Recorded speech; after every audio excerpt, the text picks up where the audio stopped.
ہاں یہ کتاب ہندی زبان میں، اردو زبان میں میں نے اس کا ترجمہ کیا ہے، اگر آپ چاہیں تو ہم انشاءاللہ واٹس ایپ پہ بھیج دیں گے. اردو زبان میں اس کا ترجمہ میں نے کیا ہوا ہے، ابھی PDF کی شکل میں ہے. ہندی زبان میں بھی اس کا ترجمہ میرے پاس ہے، ہم بھیج دیں گے انشاءاللہ. جی PDF ڈال دیجیے. عبداللہ بھائی اپنے پاس انمیوٹ کر کے سوال پوچھ سکتے ہیں. اس کے بعد کوئی بھائی ہینڈ ریس نہ کرے. اب یہ جتنے 3-4 سوالات ہیں اسی پر اتفاق کریں گے، بہت ٹائم ہو گیا. السلام علیکم ورحمۃ اللہ وبرکاتہ. وعلیکم السلام. شور اس میں ہے تو رہا. جزاکم اللہ خیر وحسن الجزا. بہت ہی اہم باتیں بتائیں شیخ، سوال اور جوابات. شیخ میرا سوال ذرا ٹاپک سے ہٹ کے ہے، دے سکتے تو دیں ورنہ کوئی بات نہیں. شادی کے 6 مہینے بعد اگر بچہ پیدا ہوتا ہے تو کیا اس کو جائز سمجھنا چاہیے یا ناجائز؟ اس کی دلیل کیا ہے؟ اور جو کتاب تمہیں ابھی ذکر کی تھی وہ کتاب کا نام کیا ہے شیخ؟ یہ کتاب ہے اسئلۃ و اجوبۃ للصغار ولا یستغنی عنہا الکبار. شیخ سالم بن سعد الطویل حفظہ اللہ، جو کویت کے ہی بہت بڑے شیخ ہیں، ان کی یہ کتاب ہے. چند سوالات اور جوابات چھوٹوں کے لیے جن سے بڑے بے نیاز نہیں ہو سکتے. آپ کا سوال ہے کہ شادی کے 6 مہینے کے بعد اگر بچہ پیدا ہوتا ہے تو کیا اسی کا بچہ ہوگا؟ دیکھیں کبھی کبھار قرائن ہوتے ہیں، قرائن کی بنیاد پر اگر پتہ چل جاتا ہے تو ظاہر سی بات ہے کہ ہم تو اس کے اوپر الزام نہیں ڈال سکتے، لیکن فیصلہ کیا جا سکتا ہے قرائن کو دیکھ کر کے یا چیک اپ وغیرہ کے ذریعہ. لیکن شرعی جو حکم ہے وہ یہ ہے کہ 6 مہینے کے بعد اگر ہمارے گھر میں بچے کی ولادت ہوتی ہے تو بچہ ہمارا ہی سمجھا جائے گا. اللہ تعالیٰ نے قرآن کریم میں ایک جگہ پر بیان فرمایا وَحَمْلُهُ وَفِصَالُهُ 30 شهرا. حمل اور دودھ چھڑانے کی مدت 30 مہینے ہے. 2 سال دودھ پیے گا بچہ، اس کے بعد جو 6 مہینہ بچتے ہیں وہ حمل کے ہیں، تو 2 سال اور 6 مہینہ 30 مہینے بن جاتے ہیں. گویا کہ اس آیت سے ہی پتہ چل جاتا ہے کہ 6 مہینے میں اگر ہمارے گھر میں ولادت ہوتی ہے تو شرعی اعتبار سے وہ ہمارا بچہ سمجھا جائے گا. لیکن اگر ہم جان رہے ہیں، دیکھ رہے ہیں کہ عورت کی حرکت غلط ہے یا اس کے تعلقات دوسروں سے تھے تو بات وہاں پر الگ ہو جائے گی نا. تو ایک انسان فیصلہ کرے گا حالات کو دیکھ کر کے. لیکن ایک عورت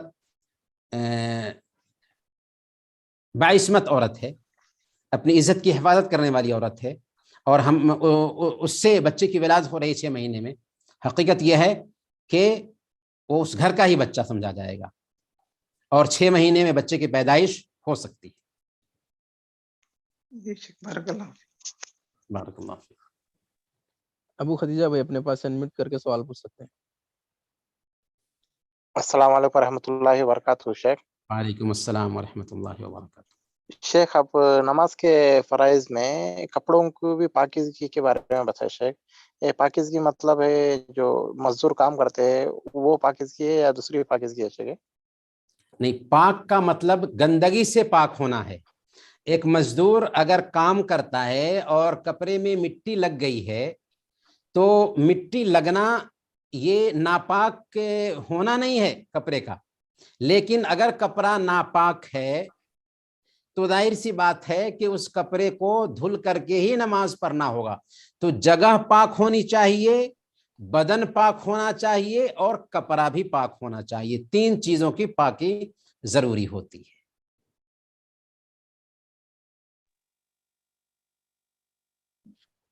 بارک اللہ فیک. شیخ امام قاسم بھائی اپنے پاس انمیوٹ کر کے سوال پوچھ سکتے ہیں. السلام علیکم ورحمۃ اللہ وبرکاتہ. وعلیکم السلام ورحمۃ اللہ. خیریت کیا شیخ؟ الحمدللہ، اللہ سلامت رکھے آپ سب کو. انشاءاللہ. میرا ایک سوال ہے شیخ، کیا زکوٰۃ کے پیسے رشتہ داروں میں دے سکتے ہیں کیا شیخ؟ بھان بھائی ماں باپ الگ ہے تو دے سکتے ہیں کیا شیخ؟ سنن ابی داؤد کی روایت ہے، اللہ کے نبی صلی اللہ علیہ وسلم نے بیان فرمایا الصدقۃ علی المسکین صدقہ وعلی ذی رحم ثنتان. وعلی ذی الرحم اثنتان صدقۃ وصلۃ، کہ مسکین کو اگر صدقہ دیں، زکوٰۃ دیں تو صدقہ کرنے کا ثواب ملتا ہے، لیکن اگر رشتہ دار کو زکوٰۃ دیں، صدقہ دیں تو صلہ رحمی کرنے کا بھی ثواب ملتا ہے اور زکوٰۃ دینے کا بھی ثواب ملتا ہے، گویا کہ ڈبل اجر ہو جاتا ہے، ڈبل اجر ہو جاتا ہے اگر آپ اپنے رشتہ دار کو زکوٰۃ دیں گے تو۔ لیکن کب؟ جبکہ واقعی آپ کے رشتہ دار زکوٰۃ کے مستحق ہوں۔ اگر آپ کے رشتہ دار زکوٰۃ کے مستحق ہیں اور آپ ایسی حالت میں دور کے کسی غریب کو دیتے ہیں تو آپ کی ترجیح نہیں رہی، بہتر یہ ہے کہ آپ اپنے رشتہ دار کو زکوٰۃ کے پیسے دیں، کیونکہ اگر آپ رشتہ دار کو زکوٰۃ کے پیسے دیں گے تو اس میں دوہرا اجر ملے گا۔ اب یہ ہے کہ جن لوگوں کی آپ کفالت کر رہے ہیں، جو آپ کی کفالت میں ہیں، ان کو زکوٰۃ کے پیسے نہیں دیں گے، لیکن جو آپ کی کفالت میں نہیں، جیسے بہن ہے شادی شدہ ہے، بھائی ہیں شادی شدہ ہیں، تو بہن کو زکوٰۃ کے پیسے دے سکتے ہیں، بھائی کو زکوٰۃ کے پیسے دے سکتے ہیں۔ بارک اللہ فیک شیخ۔ خادر بادشاہ بھائی اپنے پاس سے انمیوٹ کر کے سوال پوچھ۔ السلام علیکم ورحمۃ اللہ وبرکاتہ شیخ۔ وعلیکم السلام ورحمۃ اللہ وبرکاتہ۔ شیخ اونٹ کا گوشت جو کھانے سے وضو ٹوٹ جاتا ہے، بولے تو وجہ کیا شیخ؟ جی ہاں، وضو کے حوالے سے صحیح مسلم کی یہ حدیث ہے، اللہ کے نبی صلی اللہ علیہ وسلم نے بس اتنا کہا، تودع من لحوم الابل، اونٹ کا گوشت کھانے سے وضو کرو۔ ایک مسلمان اللہ اور اس کے رسول کے حکم کے سامنے سر ٹیک دینے والا ہوتا ہے۔ دیکھیں، یہ سوال جو ہے نا، اس کے فلسفہ کی طرف میں نہیں جاؤں گا، لیکن یہ جو سوال آیا نا، وجہ کیا ہے اس کی طرف میں دھیان دینا چاہتا ہوں، دلانا چاہتا ہوں۔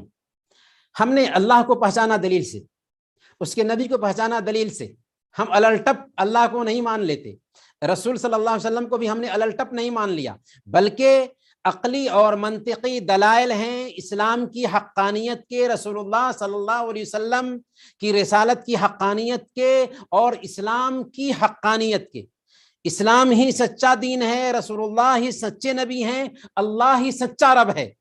اب ظاہر سی بات ہے، اس رب نے ہمیں جینے کا فارمولہ دیا تو اس میں تو حکمت ہوگی ہی، جبکہ دینے والا کون ہے؟ الحکیم ہے، اور اس نے فرمایا الا یعلم من خلق وهو اللطیف الخبیر، کیا وہی نہ جانے گا جس نے پیدا کیا اور وہ باریک بھی اور خبر رکھنے والا بھی ہے۔ آپ غور کریں، آپ ڈاکٹر کے پاس جاتے ہیں، دوا لیتے ہیں، دوا ڈاکٹر کہتا ہے کہ یہ دوا اتنی مرتبہ، یہ دوا اتنی مرتبہ اور یہ دوا اتنی مرتبہ کھانا ہے، آپ یہ نہیں پوچھتے کہ یہ دوا اتنی مرتبہ کیوں، یہ دوا اتنی مرتبہ کیوں، یہ دوا اتنی مرتبہ کیوں؟ اس لیے کہ آپ کو وشواس ہے، یقین ہے کہ ڈاکٹر کی تشخیص صحیح ہے، اس لیے آپ سوال کرتے ہی نہیں کہ یہ دوا اتنی مرتبہ کیوں کھائیں گے ہم۔ بالکل ویسے ہی اللہ اور اس کے رسول کا فرمان آ جائے تو سوال کیوں کا نہیں ہونا چاہیے، بلکہ ایک مسلمان سر ٹیک دینے والا ہوتا ہے۔ فلا وربک لا یؤمنون حتی یحکموک فیما شجر بینہم، کہ تیرے رب کی قسم وہ ایمان والے نہیں ہو سکتے جب تک کہ اپنے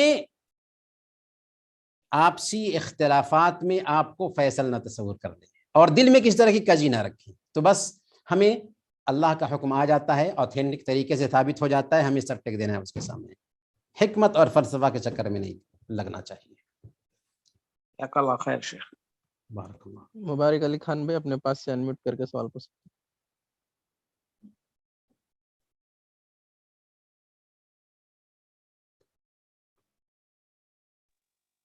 مبارک بھائی اپنے پاس سے انمیوٹ کر کے سوال پوچھ سکتے ہیں۔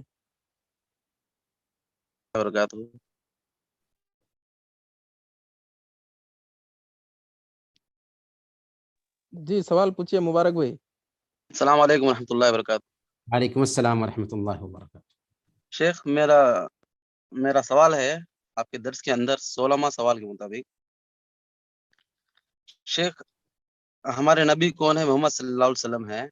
دنیا میں تو انسان کہیں گا اور اس کو پہچانیں گا، اگر خبر میں تیسرا سوال جو ہوگا من ربو کا، من نبی کا، تمہارا نبی کون ہے، جو فرشتے پوچھیں گے، تو دنیا میں آپ صلی اللہ علیہ وسلم کو پہچاننا ضروری ہے نا، فرض بنتا ہے نا شیخ انسان کے لیے؟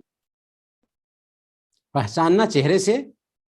نہیں، پہچاننا ان کے تعلیمات کو شیخ۔ جی ہاں بالکل بالکل۔ بالکل یعنی اللہ کے نبی صلی اللہ علیہ وسلم کی تعلیمات کے مطابق زندگی گزارنا ضروری ہے، تبھی ان سوالوں کا جواب ہم دے پائیں گے۔ اگر ہم نے اللہ کے نبی صلی اللہ علیہ وسلم کی تعلیم کے مطابق زندگی نہیں گزاری ہوگی تو یہ سوال بہت مشکل پڑ جائیں گے۔ بڑے بڑے پی ایچ ڈی ہولڈر جو ہے نا ان سوالوں میں پھیر کر جائیں گے، اور ایک عام آدمی جس کو الف با کی بھی تعلیم نہیں تھی وہ بھی ان سوالوں کا جواب صحیح سے دے پائے گا۔ تو اصل مسئلہ یہ ہے کہ اللہ اور اس کے رسول کی شریعت کے مطابق اگر ہم نے زندگی گزاری ہے تو ہم ان سوالوں کا جواب آسانی سے دے پائیں گے۔